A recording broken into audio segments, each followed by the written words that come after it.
So on Saturday night, I figured I'd finally give Washington a watch because they've had a nice turnaround this season and I wanted to see what all the hype was about for myself, being that I missed their first classic earlier this season with the Cavaliers.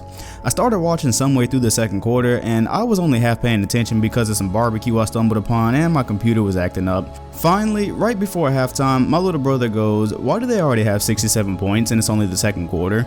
Again, I was a bit preoccupied, so I just said, it happens sometimes. And then as I looked at the scoreboard, I kind of realized he was talking about the Wizards, and the Cleveland Cavaliers had just given up a 70-point half to him. And after being glued to the rest of the game, I found out I may have skimmed over a giant detail in my LeBron video a few weeks ago, and that's what we're going to address today.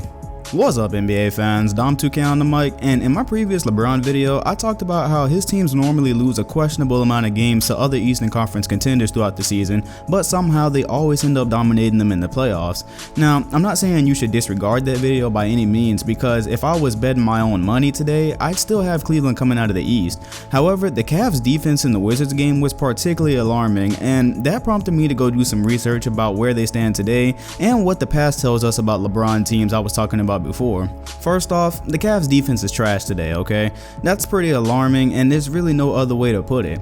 As we speak, they're currently ranked 22nd in opponents' points per game scored and in overall defensive rating. That is absolutely terrible for a team trying to repeat as champions, and just for some perspective on that, the Cavs were ranked 10th last year in defense when they won the championship. That's a 12 position slide in just one season. But the worst part about all of this is that they actually look like a terrible defensive team through the eye test. If you were watching that Wizards game, it looked like a track meet because John Wall and company, they were simply running circles around the Cavaliers defense. The rotations were off, nobody knew how to stop the fast breaks without fouling, and overall, it was really the first time I've seen a team just be so much faster than LeBron's. But wait, there's more where that came from. In the month of March, the Cavs have given up 115 or more points in 5 separate games. In 4 games, they've given up 120 or more. But what I've specifically noticed about that, and what I've been thinking about, is the fact that none of the Cavaliers' midseason pickups really contribute much aside from offense.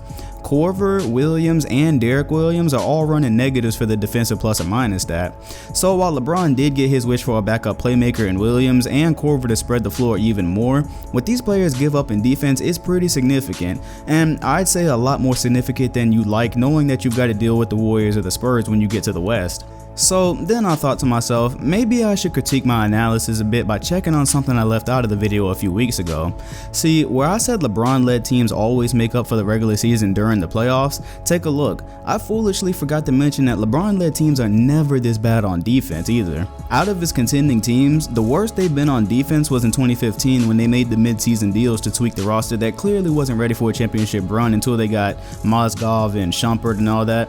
Typically, these teams are right at or in the top 10 of defensive teams in a season. If you're a Cavalier fan, this should scare you for the simple fact defense is nothing like offense. See, when the playoffs start, the game slows down, teams run tighter rotations, and players are generally playing as hard as humanly possible by that point. So on offense, you might see a team with a totally new attitude.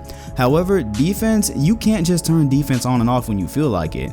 Defensive schemes are worked on throughout the season, missed rotations are gone over time and time again, and by the time the playoffs come around, if you don't have all your ducks in a row on that end of the floor, you're gonna get your card pulled. And what worries me here about the Cavs is that watching them against Washington, the Wizards were generally just getting whatever they wanted because of the Cavs' defensive mistakes or simple inability to play that side of the floor intensely enough to bother them.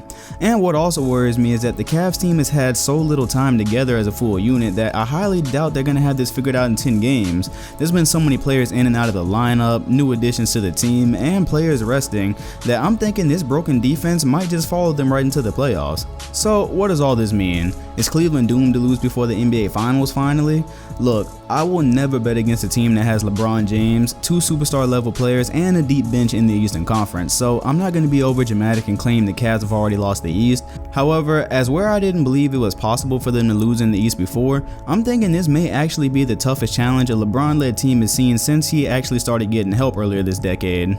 I think out of all the East teams, the Wizards have the best chance of beating them simply because of the pace John Wall could run this offense at. Those speeds were clearly giving the Cavaliers trouble, and Wall also had a monster stat line.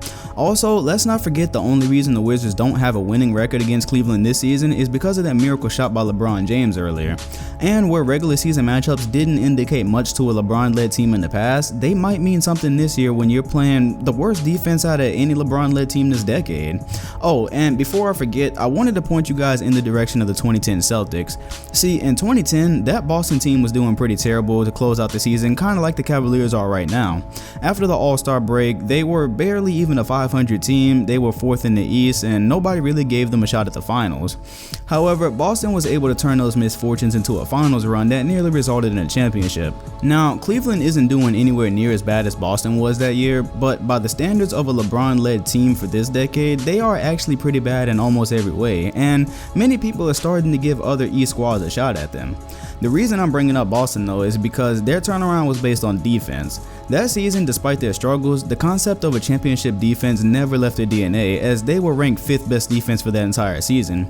And I just bring that up to say, although most of us do expect that Cleveland is going to turn things around and probably cruise through the East, it's at least worth noting for the moment that they aren't playing anything close to a championship level defense, and one of LeBron's championship teams have never looked as vulnerable as they do right now.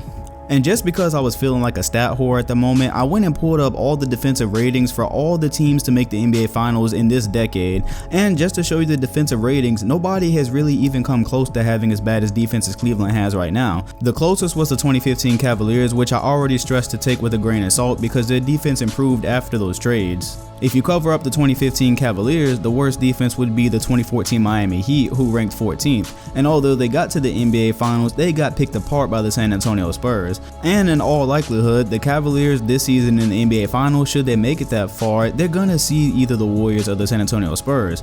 Yeah, the Warriors are ranked 2nd in both offense and defense, so they'd get picked apart in that series. And then the San Antonio Spurs actually have the best defensive rating in the NBA right now, and Kawhi Leonard, who LeBron James has already said is his best defender. So yeah, the Cavaliers have problems even if they do make it out of the East this year. So as I wrap this video up, I do want to point out that it's a great thing for your opinions to evolve throughout the NBA season and for you to change what you think based off the given information. 3 weeks ago, I thought it was pretty silly to suggest that Cleveland might have a problem in the East, but after more watching closely and digging a bit deeper, I'm finding there's a key difference between the team now and the teams of years past. However, I still want to remain firm on the fact that star power normally prevails in the playoffs, and the fact that the Cavs are so loaded is probably going to compensate for their lack of defense, at least while they're in the East.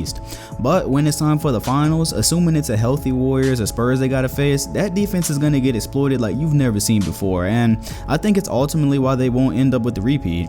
Anyways, I'd love to know what you guys think. Do you think Cleveland's lack of defense is enough to get them in trouble in the East, or do you think there's still enough time for them to toughen up on that side and end up showing the true potential of the roster? I'd love to read all your comments, so leave those, hit the like button if you enjoyed it, keep subscribing, and hit the bell next to my name if you want notifications for my videos. I'm Dom2K, thanks for watching, and I'll see you guys next time.